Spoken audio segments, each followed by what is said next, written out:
सिंधुदुर्ग जिल्ह्यात अचानक बदललेले हवामान, दाट धुके आणि दव यामुळे हापूस आंब्याच्या बागांचे प्रचंड नुकसान झाले आहे.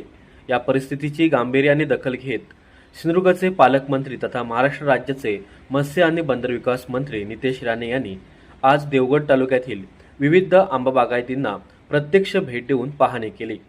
यावेळी आंबा बागायतदारांशी संवाद साधून त्यांना सरकारकडून सर्वतोपरी मदत मिळवून देण्याचे आश्वासन दिले. पूर्ण हे अशी परिस्थिती फंगस आहे पूर्ण.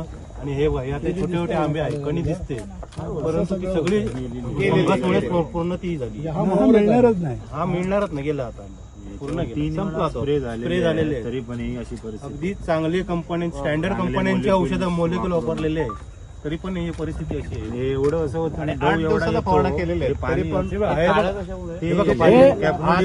दव आणि धुकं राहिल्यामुळे परिणाम झाला. आता दव आहे पूर्ण. हा दिसतोय, थेंब दिसतोय पाणी. हा बघा, हा पूर्ण दव. हा दव पडण्याची प्रक्रिया साधारणतः पहाटेपासून चालू होते. हो, हा हे आता छोटे छोटे आहे का, हा पावसासारखा साहेब बघा कणी दिसते. हे त्यातच पडलेलं आहे. सगळं पाणी दवाचं आहे. दवनी धुकं राहिल्यामुळेच हे परिस्थिती एकदम बेकार झालेली आहे. मला वाटतं त्यांच्या नुकसान भरपाईमध्ये हा आयटम नाही आहे. आता याच्यावरती हे दव पडून महागाई अगदी 16,000 रुपये लिटरची औषधं आहे. बुरशीनाशक वापरले वगैरे सगळी बीएसएफची वगैरे सिंजेंटा यांचे स्प्रे झालेले तरी नाही झालं, इफेक्ट मिळाला नाही त्याचा.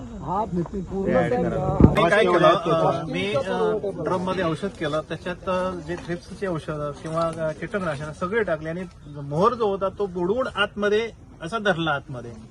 आणि 1-2 मिनिटानंतर मी वर काढला, त्यावेळेस तो पूर्ण पाण्याच्या वरती पोहत होता आणि जिवंत होता. म्हणजे तिथे मरणं गरजेचं आहे, तो मरणं गरजेचं आहे. तो मरताना मला दिसला नाही, म्हणजे टोटली असं उडतोय. हा असं औषधच नाहीये. जसं तुडतुड्याला इमिडाक्रोपिड आहे किंवा किडीला सायपरमिथिन वगैरे आहेत आणि मरते, पण थ्रिप्सला असं काहीच नाही. असं हे शोधत लावलेलं नाही. जी मीटिंग घेतली होती ना, त्यावेळी क्वालिटी कंट्रोल यांनी तेच सांगितलं की याच्यावर औषधच नाही, प्रयोग करतात. प्रयोग करतायत. हा माणसाला चावला ना तरी वेदना होतात. वेदना होते. मी असो, जिल्हाधिकारी आणि आमच्या कृषी अधीक्षक, आमच्या सगळ्या जणांचं ते पहिल्या दिवसापासून म्हणणं आहे की ज्या आमच्या आंबा बागायतदारांनी कोकणाच्या इतिहासामध्ये कधीच काय मागितलं नाही, ज्यांच्यावर आमचं अर्थकारण अवलंबून आहे, आणि आज जेव्हा ते काय मागतायत किंवा जे काय आवाज उचलतायत त्याच्या मागे खरंच गंभीर परिस्थिती आहे. आता आम्ही सगळे कणकवलीतून जेव्हा इथपर्यंत येत होतो त्यामध्ये प्रचंड धुकं होतं. इथे आल्यावर ज्या भागात देवगडात जिथे आपण उभे आहोत तिथून हे खरं म्हटलं तर आंबे इथूनच मोठ्या प्रमाणामध्ये येतात आणि मग विविध मार्केटमध्ये उतरतात. आता इथलीच आपणही कॅमेरा म्हणून कॅमेरा घेऊन सगळीकडे फिरलात, जी काय परिस्थिती दिसली ती अतिशय गंभीर परिस्थिती आहे. म्हणजे आंबा जिथे 300 400 पेट्या बाहेर यायच्या तिथे आज 5 10 पेट्या पण निघत नाही आहेत.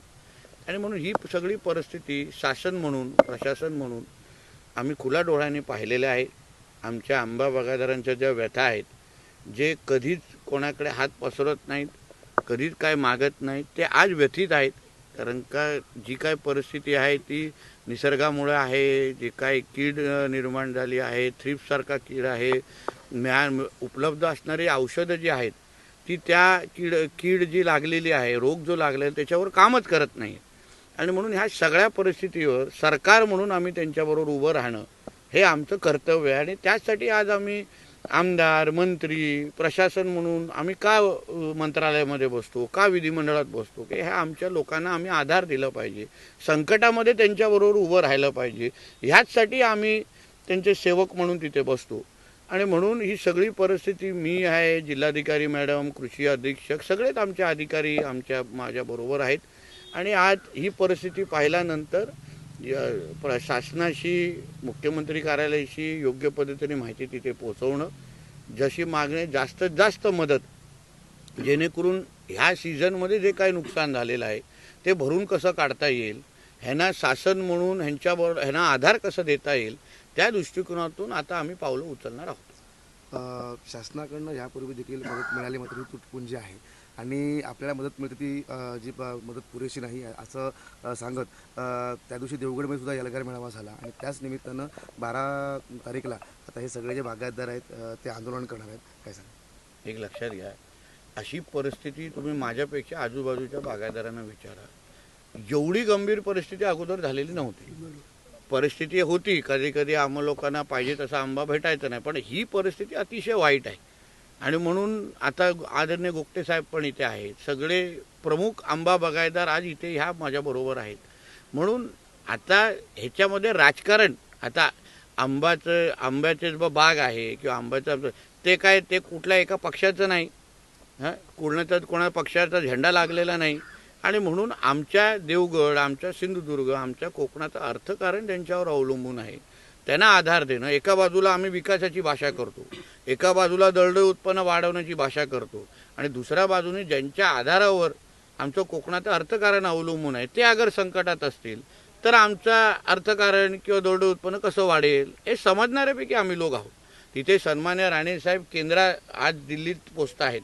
ते केंद्रीय मंत्र्यांशी ते स्वतः बोलणार आहेत या संदर्भात उद्या. आम्ही उद्या अधिवेशनात मंत्रालयात गेल्यानंतर आम्ही स्वतः मुख्यमंत्री साहेबांशी असो किंवा कॅबिनेटमध्ये परत एकदा त्या गोष्टी घेऊन एकंदरीत ह्या परिस्थितीवर मात आपल्यातला, जसं मी काल पत्रकार परिषदेत बोललो, एकच सिंधुदुर्ग म्हणून आपल्याला करायला लागेल. हा कुठल्या एका पक्षाचा विषय मिळकुलत नाही, होणारच पण नाही. ज्यांना आंदोलन करायच्या लोकशाहीमध्ये त्यांना स्वातंत्र्य आहे, पण ह्या आंदोलनाची ही परिस्थिती नाही. एकत्र मिळून आज ही परिस्थिती सरकारपर्यंत पोहोचवणे, सरकारकडून मदत आणणे, आणि सरकार म्हणून आज आम्ही फील्डवर आहोत. आज आम्ही लोकांशी बोलतोय, संवाद साधतोय, आणि जास्तीत जास्त मदत. बघा, परिस्थिती गंभीरच आहे. कमी तुटपुंजी मदत देण्याची ही परिस्थितीच नाही, आणि स्वीकारणार पण नाही, आणि आदरणीय मुख्यमंत्री त्या विचाराचे पण नाहीत. आणि 85% नुकसान झालेलं आहे असा अधिकृत रिपोर्ट आमच्या कृषी खात्याने ऑलरेडी सरकारकडे दिलेला आहे. आणि म्हणून सरकार म्हणून आम्ही अलर्ट आहोत, आणि मदत ही चांगलीच मिळणार. ह्यांना परत उभं करणं, आधार देणं हेच सरकार म्हणून आमचं काम आहे. म्हणून काल आम्ही बारामती जे काही तिथे लॅबचा एक पर्याय सांगितला, आणि सरकार म्हणून जी मदत करायची आहे आम्ही निश्चित पद्धतीने करणार. समर्थ न्यूज चॅनल यूट्यूबवर सबस्क्राईब करा व बेल आयकॉनवर क्लिक करा आणि रहा अपडेट.